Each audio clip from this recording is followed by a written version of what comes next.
Welcome to the Talks Cheap podcast. Week 3 is finished, and we have some huge upsets, as well as Steelers' first win of the season. Dak Prescott and the Cowboys start to struggle.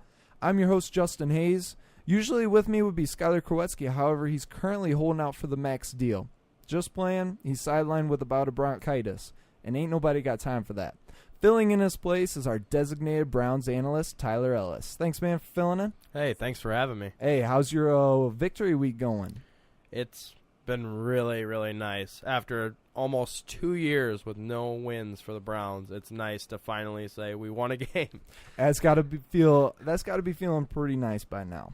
It's been a long week for you, and it's been a long week since that game, and we've got football coming up here, and we've had week 3 go down, but game from week 4 started off yesterday, Thursday, and we really had a shootout. Minnesota versus the Rams. How'd you like that? It was definitely, like you said, a shootout. I can't believe just how much it weighed on Goff and Cousins, but I think at the end of the day, Todd Gurley was the tipping point for the Rams. That's kind of the key, yeah. You've got Minnesota. Dalvin Cook looks like he struggled. He, had 10 attempts and total of 20 yards. One thing, like you kind of mentioned, it makes sense. When I compare, there's a lot of disparity on the Minnesota Vikings side. They have 50 passing attempts, but only 10 rushing attempts with their starting running back. And it makes you wonder if the injury to Dalvin Cook last year might be something they're still kind of tedious with in terms of how confident they actually are in his ability to carry the ball. Yeah, I mean, it shows. That's an average for 2 yards a carry. And on the Rams side, it's more even. For Goff having an amazing night, 460-some yards, he only threw the ball 33 times versus, like Gurley ran the ball 17 times, ended up picking almost 90 yards, It's a much more balanced game over there. But what stands out to you, man? I think those analysts that talked about how small Goff's hands were are probably feeling pretty dumb right now, seeing that he threw for almost 500 yards on 33 attempts. Goff really stepped up and showed that he is definitely the franchise quarterback for the Rams. Oh, yeah, and the Rams have a lot to look forward to. They're a young team with a lot of nice weapons, and you said it, Goff almost 500 yards, but he had 5 touchdowns, and he had a perfect quarterback rating. That's kind of unheard of here. That's 158.3 or something like that. That's insane. You could go through all the stats from this game. You've got receivers all over the board, 10+ reception, stuff like that. I mean, yards for days here. 3 of them had over 100. So we talked about a key being maybe one team had to run the ball. One thing I noticed with a shootout like this, you don't see a lot of good defensive plays. What I noticed is the Rams had more stops. I mean, you had 4 punts. Minnesota Vikings had to give up the ball a few more times. And, the Rams only had to punt twice. Vikings settled for a few more field goals, and it just how it kind of boiled out that way. Yeah, the Rams' defense has definitely been more impressive, especially after last year, the Vikings having the most impressive defense in the league. And, there was a few key points in the game, especially towards the end when the Vikings had that last drive and they turned it over. And right. It's really, really something there. You look at these two teams, and they were built around their defense, and now they're throwing the ball for almost 1,000 yards against each other. It's something crazy. And, yeah, like you said, Cousins had a fumble loss that game. Let's also take it back. It's kind of upsetting to see the Vikings lose because they were projected to be such a good team. But last week, in week 3, they actually suffered a loss too against the Bills. The score ended up 27-6. I mean, that's a pretty harsh score for the Vikings against who from my perspective, I kind of felt like the Bills were maybe the worst team in the league. I still feel they're the worst team in the league. But I also thought they weren't going to win more than 2 games this year. So I feel a little more confident in their ability to win. I do not, however, feel confident in Josh Allen being their key to winning. Yeah. Well, he played a decent game, but, with his previous 2 games, he's kind of struggling there. And it wasn't too big of him coming out of college. He just kind of looked like the quarterback with the body type and the arm strength. Yeah. he's got all the metrics that you'd want, but he just doesn't have the experience and doesn't have the games that show he's the franchise answer. Oh, yeah. And you can look at the stat line and think, 15 for 22, 196, looks pretty good, right? Mm-hmm.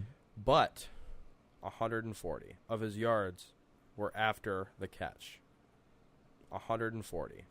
That accounts for a lot of That it. leaves him with 56 yards where he actually found receivers. That's a very good point right there. And then I think another thing that affected the game is Kirk Cousins fumbling the ball twice.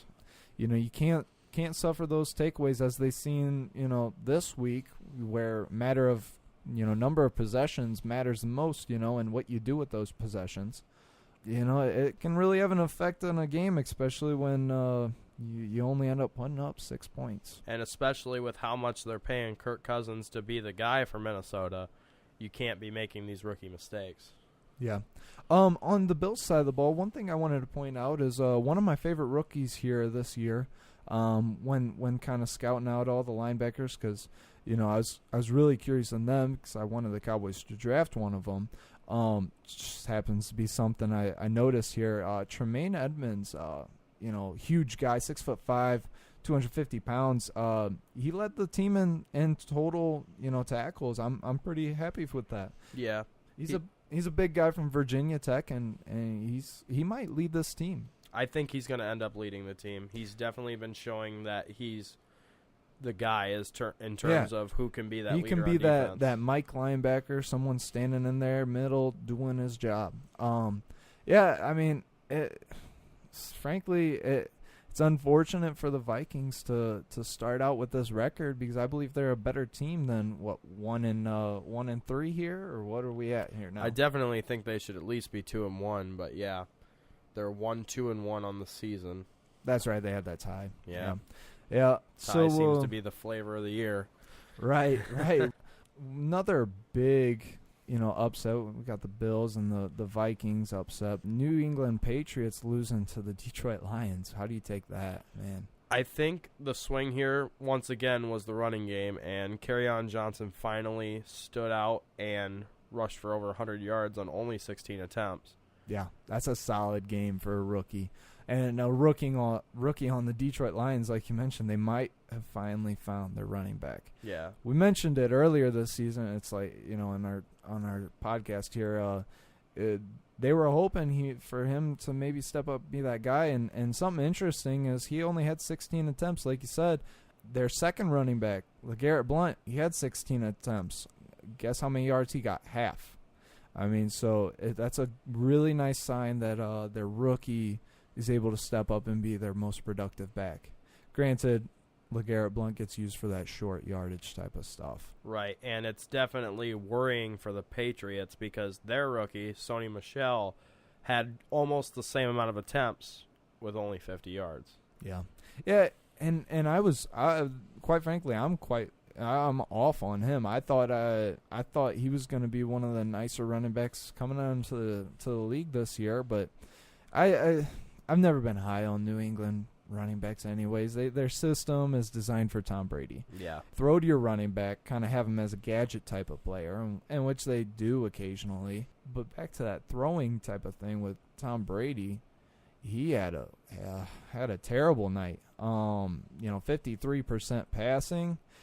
It shows you what happens when you double cover Rob Gronkowski. I mean, it's like he scrambles for options and he just sits in the pocket until he has to throw it away. And it's really something to see when teams with decent secondary double cover their number one, target, and it really looks like, he's kind of that man not knowing what to do with the football. And that's how you got to beat Tom Brady, really, with Rob Gronkowski being his number one target. If you look at receiving, 2 of his top 4 targets aren't even receivers, in Gronk and Burkhead. Right. And that's really where they're struggling. They're just not having that number one receiver anymore. Hey, you just take away, what he likes to do, and their common game plan for quite a while now has been give it to your tight end or give it to your running back and kind of get some yards that way.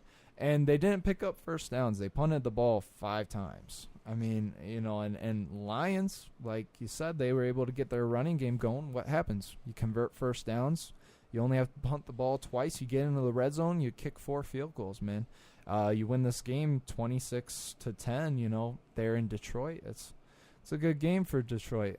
Do you think maybe this shows something for maybe them down the line? I do. I think the Patriots dynasty is finally going to see its first decline in many years.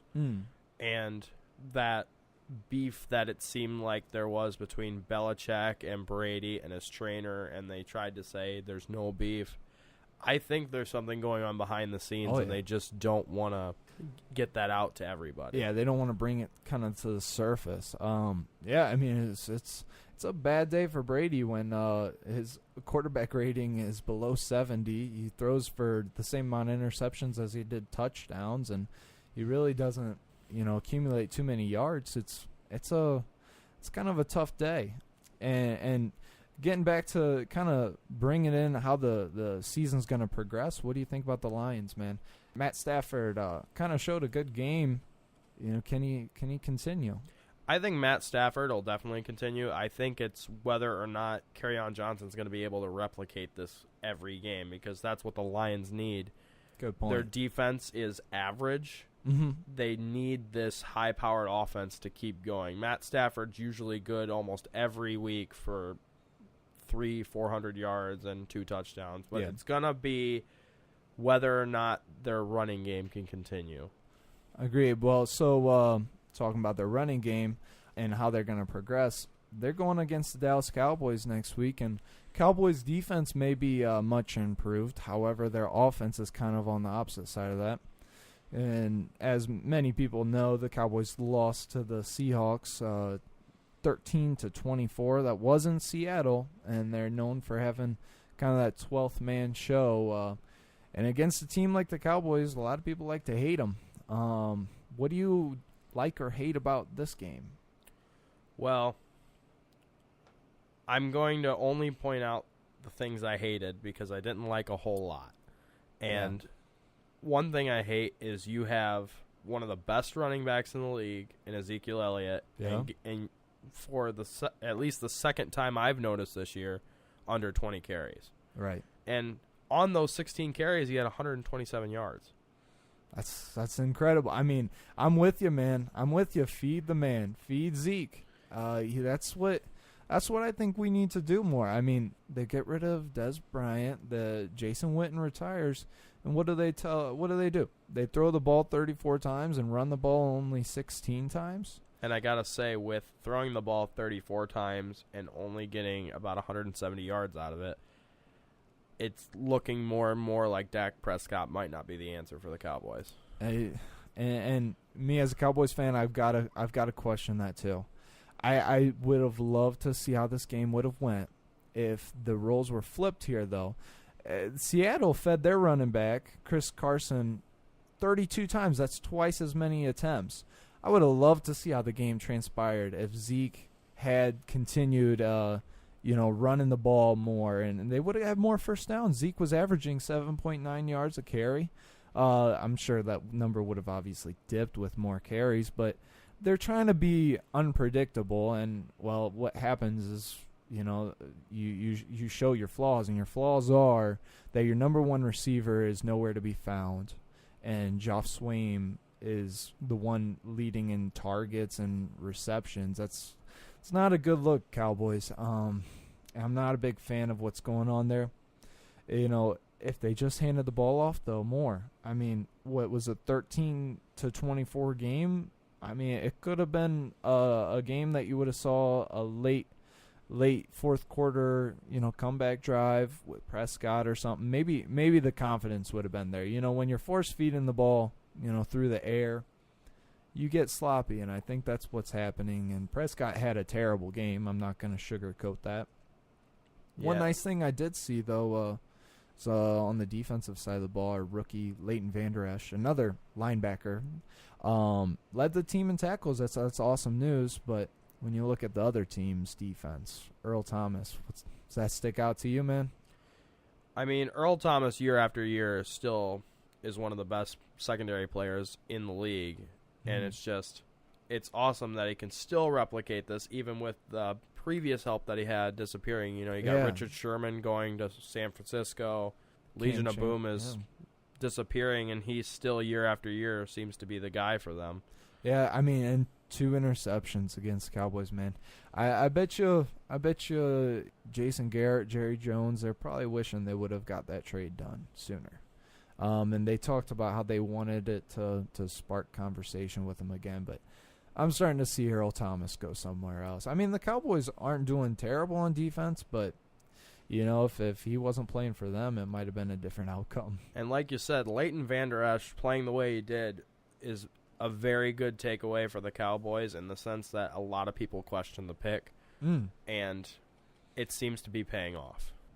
Yeah, and also it's great to see somebody like Jalen Smith a couple years off of a total ACL and LCL tear, who couldn't even feel his foot, showing up in the top 3. Really our complete linebacking core showing up these days, and it's nice to see. Only question still on the table is does Dak have the stuff? Yeah, I'm starting to get more worried about Dak because after his rookie season, he's really shown nothing that says he's even half of what Tony Romo was for the team. Yeah, it's got me nervous. It's got a lot of Cowboys fans out there nervous, probably deep down in the back of Jerry Jones' mind, they had a strong connection with Romo. On to shaky quarterbacks. We're not sure about Dak Prescott. Well, one quarterback we really shouldn't be sure about is, will the Fitzmagic show keep going on?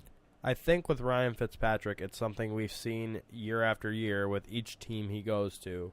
He starts off killing it for the team, throwing multiple touchdowns, throwing for 300-400 yards, and then as the season goes on, more and more you see his play start to regress. This is the first game where interceptions showed up a lot more, especially in the second quarter. At halftime, he had 3 of them, and it didn't look good at all for Tampa Bay.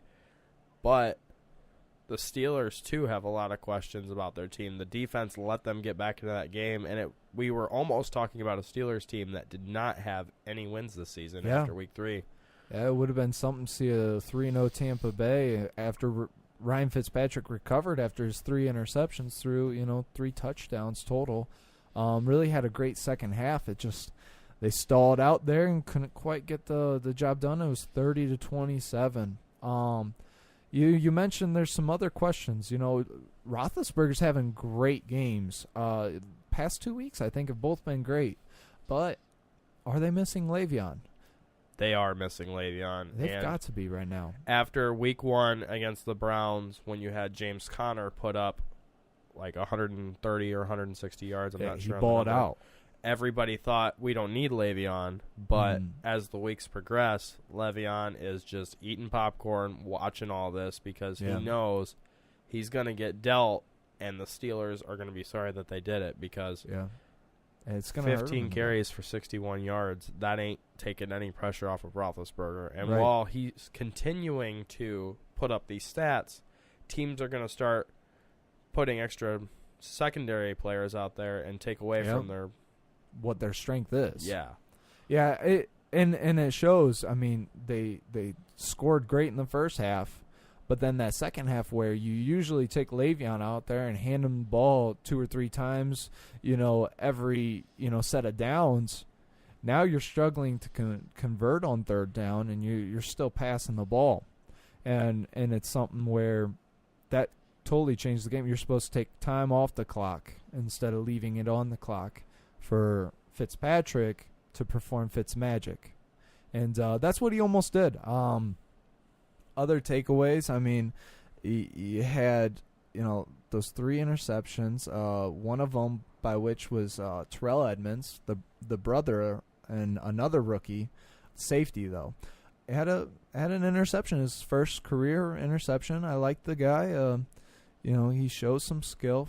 It's good to see the rookie make it into the lineup and perform at the high level that he needs to. Yeah, and Pittsburgh, we know they need secondary. That's kind of their weak suit. So having a safety come in and affect their game makes a big difference. All the help they can get, They need it. Yeah, I think the Steelers will continue to struggle this season, and I actually, as crazy as it sounds, I think the Steelers finish at the bottom of the division this year. Wow. So, what's your projection on their record? 7-8-1. Okay.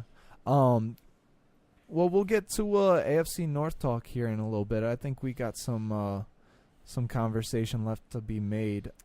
Yeah, I mean, nothing more to take from that game. You see, neither team really ran the ball well. Both of them passed the ball well, minus a few mistakes in the second quarter.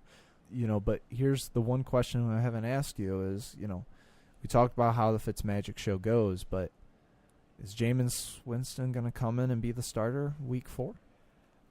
I think you need to go with a hot hand, but at the same time, this is a guy they drafted number 1 overall, and if you're not putting him in the position to be the franchise guy, that's really saying a lot about your front office and how they feel about your number 1 overall pick. And being a Browns fan for so many years and seeing this story happen over and over and over again, putting in Fitzmagic and letting him run the show, if they're not winning games, that front office won't be there next year. Yeah. It's looking frightening, but I go with you, and I'm saying it's probably game to game. They're probably going to give Fitzpatrick a small leash and say, go out there, and if you don't keep throwing 400 yards, we're going to put Jameis Winston in because we maybe have some sort of belief that he could be our future. So, on to the AFC North and kind of your area of expertise. Cleveland Browns, man, how's it feel of Baker named the starter of the team? I'm definitely 50-50 on it. Don't get me wrong. Love Baker Mayfield. Love how he played against the Jets. But it's a big decision that Hugh and the front office had to make starting him because you're benching a team captain in Tyrod Taylor for Baker Mayfield. Team captain with a rough start. Really low completion rate. I mean, in this game, though, 4 for 14, they decided to bench him. But I'm with you. I think it's you wish Tyrod Taylor would have performed better because week 3 is a little early, to put in your franchise quarterback that you probably want to get pieces set around him first. You know what I mean? I feel like it is a bit early, but at the same time, this was probably one of the better games to play him. You got a Jets defense that is good, but not great. Yeah. They're not going to show him a lot of things that he couldn't handle. And the Browns defense has week after week shown up and held off most teams from doing too much damage. Week 1. No, I like the Browns defense. I think they're surprising, and they've got a lot of talent spread around the team, and I really like Denzel Ward, man. Denzel Ward. A lot of people question that pick, saying From that we should the Ohio State University. The Ohio State University. Hey, that forced fumble, man. That's the stuff. That's the stuff you look for in a number 1 cornerback is just the ability to get that ball from the offense, and he did it. I mean, you've seen great receivers who were able to force fumbles like that, like Charles Tillman, have long careers in the NFL. Oh, they definitely. keep jobs. They keep jobs, man. And another thing that kind of keeps the other team's offense at bay is when you have a running back. Yeah. What'd you think about Carlos Hyde from the Ohio State University? I think it's definitely good to see that a free agent running back that we brought in is producing. It took a few weeks to get our running game going, but I think it was really fueled by Mayfield coming in too. That was a different team when he came in, and I didn't really believe the hype behind it at first. Yeah. But the defense only let up 3 points after he came in, and that's crazy. That's crazy to see people rally behind a guy. I mean, he's charismatic, and in those post-game interviews, he sold his leadership ability to me. But back to the running backs. So Carlos Hyde having a good game is a good thing, but man, how you feeling about Nick Chubb right about now? I think we're calling him a bust way too early. Yeah. I feel like Nick Chubb has a lot of value still, and while he's not getting a lot of opportunity, the few opportunities I've seen some good flashes.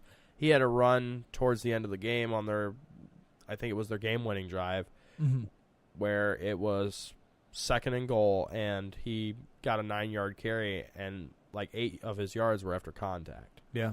So I think he's still the guy that they wanted. But Carlos Hyde, they brought in to make sure we had that running threat now. Yeah, kind of like the same reason you brought Tyrod Taylor in, is to make sure you had a passing game now. Well, and maybe it's a what did Bob Ross call him, a happy mistake or whatever. Yeah, and maybe it's some kind of form of that. But the other rookie quarterback on the other team, I love Sam Darnold, but man, it's been a couple rough weeks, man, and I'm starting to get worried about this Jets organization handling him. His completion percentage was poor, man. His overall quarterback rating was poor. What'd you think about that guy? Don't get me wrong. Sam Darnold, I was pretty high on him before the draft. I thought the Browns were going to take him number 1. I don't think we're in a position where we need to worry about him yet. Yeah. I feel like as they get more of a feel for him and his offense, they might start to put him in packages where he can succeed more. Yeah. I think he's relatable to a Jay Cutler. Oh, yeah. In maybe a little less turnover prone. Yeah. But still, that turnover is something that was worried about out of college. Yeah. I think you got him out there running a little bit for his life. Kind of getting a little too risky. He's got a nice arm. He's got a great zip. He likes to throw across his body, though, man, and that's a risky pass in the NFL. I mean, his first pass in the NFL was a pick 6. Yeah, I know, and I thought it was crazy how he's able to come back from that. Maybe he's able to continue. I mean, how can it get any worse than that?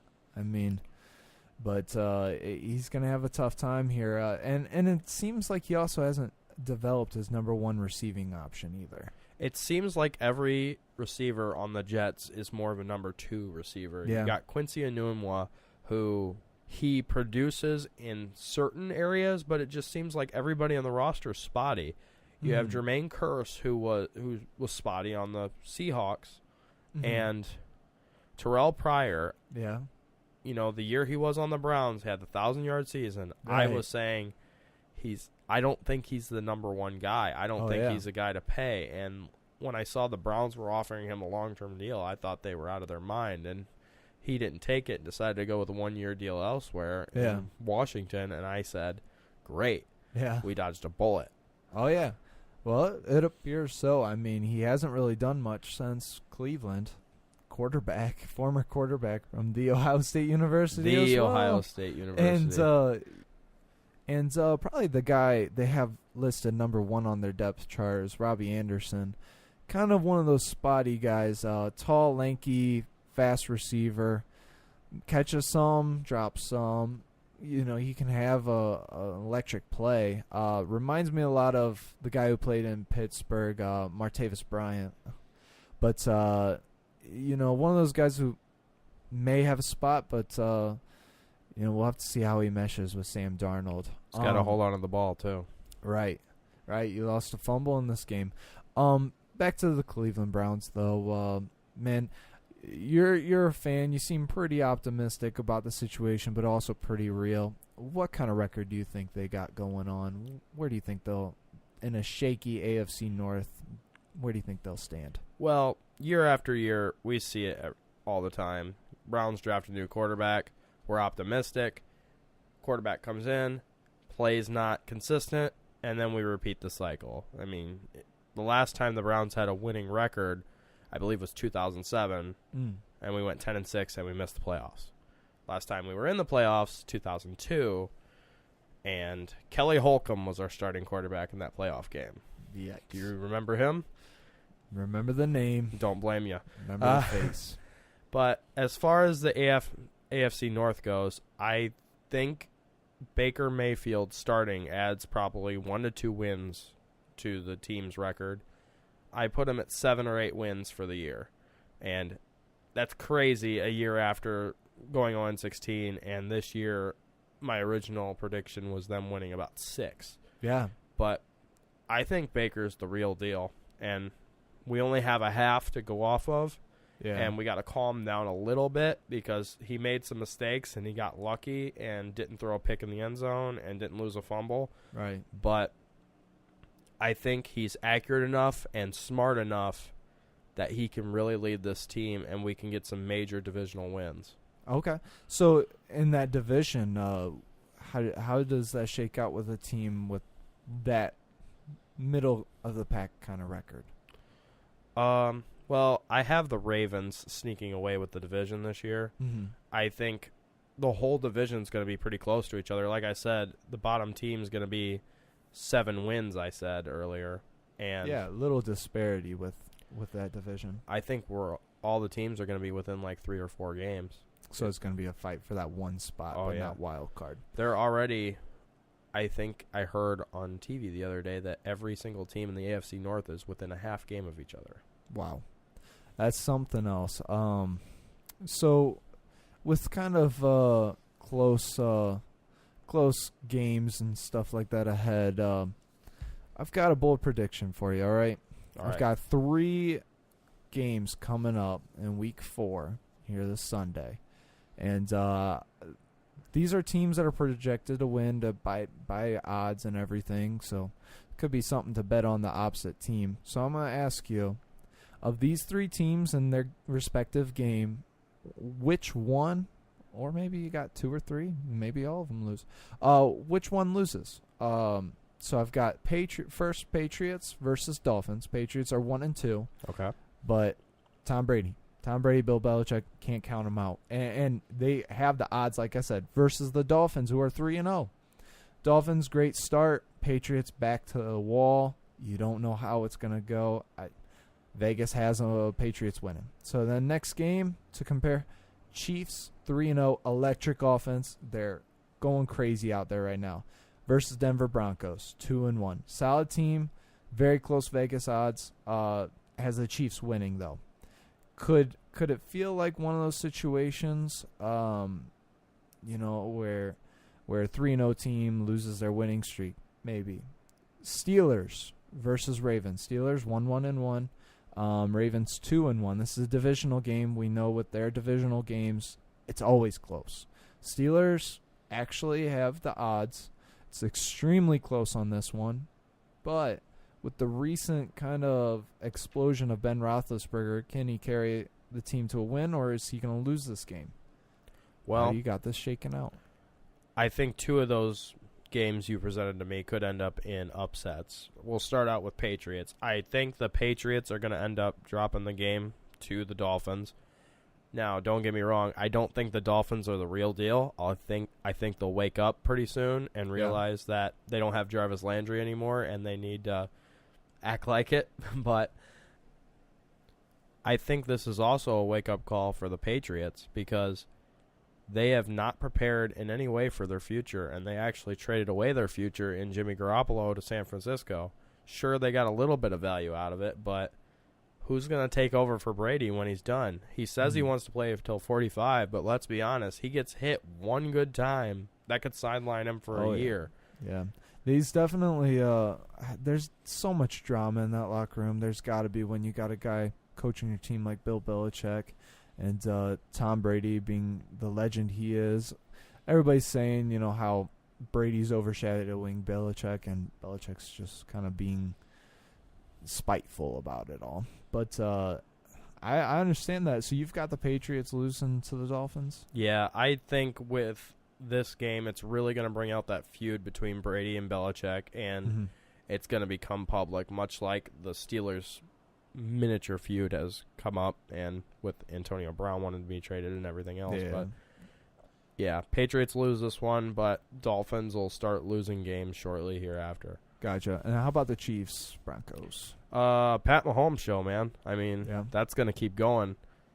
He's definitely their guy, and it seems like quarterbacks under Andy Reid seems to do really well in those offenses. I mean, he set the NFL record for most touchdowns in first 3 games. Yeah, something like that. He did set a record there in the first 3 games, and crazy. He's playing phenomenal. Skyler mentioned earlier, and it was a great fact, that Andy Reid offenses tend to thrive during September. Yeah. And then they start to fizzle out. I don't see this fizzling out anytime soon. I do see that they're weak on defense, though. Yeah, they're weaker than they used to be. When they had Marcus Peters, that helped out a lot. But since he's been departed, it's really been their offense that's been center stage. They're just lightning. Don't get me wrong. I see regression coming, but I think Pat Mahomes is going to be the owner of that division. Oh, yeah. I like him. All right, so then the Steelers. You said you had 2 games. You've got the Steelers losing here? I do. And like you said earlier, AFC North games, always close, always low scoring, always tough, brutal games. And I think it's going to come down to defense once again. And this is, when I say low scoring, this is going to be like a 13-10 kind of game. Like, wow. It's going to really boil down to defense. And I think the Ravens just got a much better defense. Not having Le'Veon is going to hurt the Steelers once again. In this situation, because especially. If there's a place where the Ravens do struggle on defense, I think it's more against the run than the pass, because they got Eric Weddle in their secondary, and they got Terrell Suggs, which is a more of a blitzy running back, but he's good in coverage too. So when you don't have that every down back, you're really going to struggle, especially in later game situations when you're forced to throw the ball. And I think Gotcha. Yeah, it's going to be something where I think if the Steelers can't throw for over 300 yards, they're not going to win a game. Yeah. Without Le'Veon, that is. And it looks like he's sitting until week 10, until he has to show up, or he's going to get traded. But I think if he doesn't get traded, he's going to show up, and he's going to come in, and he's going to start talking about how his hamstring hurts. Yeah? You think he's going to kind of hold out a little longer? He's going to do whatever he's got to. Yeah, I understand that situation. It's kind of a bad situation for both the people. I mean, the Steelers played it the way an organization probably should play it. I mean, when they're dealing with their own money, running back careers don't last as long as they used to. That is true, and I don't blame Le'Veon either, because when you're going year after year on this franchise tag, if he 1-year deal, if he gets his ACL torn, I think he's already had that injury, and then his money opportunity is gone. Yeah, he needs that long-term deal for a future, because he's been playing on these short-term deals. He's protecting himself and his future by holding out, and while it might not be the greatest way to do it, I heard that the deal they offered him was pretty lucrative, and for him not to take it. Yeah, that's the only part that you gotta wonder is how money hungry is he being. He said something about he wanted to be paid like a wide receiver and a running back combined, because he kind of does both tasks. I mean, he does. He does, but still one player on the field at a time. Of course. He is extremely, multi-talented, but in week 1 we did see what somebody with a little bit of opportunity can do in his spot, and they didn't skip a beat. You know what I mean? Offensively at least. So that was a tough game to throw the ball, though, too. That was borderline monsoon conditions. Yeah, and you've got now the last 2 games, James Conner struggling. I think his value's gone up. And so you think the Steelers are starting off 1-2-1? Yes, I do. That's a tough record to continue with. And the Ravens are starting 3-1. That'll be a hot team there. Yeah. Well, I believe you there. Well, with that prediction in, that would wrap us up. Follow us on Facebook, Twitter, and check out our website, thetalkischeap.com. Stay tuned through all the platforms, Spotify, iTunes, you name it, we're on it. This has been The Talk is Cheap podcast with your host, Justin Hayes, and Browns analyst, Tyler. Thank you, man. It's been a pleasure. Thank you for having me. Always fun. Hope to be here again soon.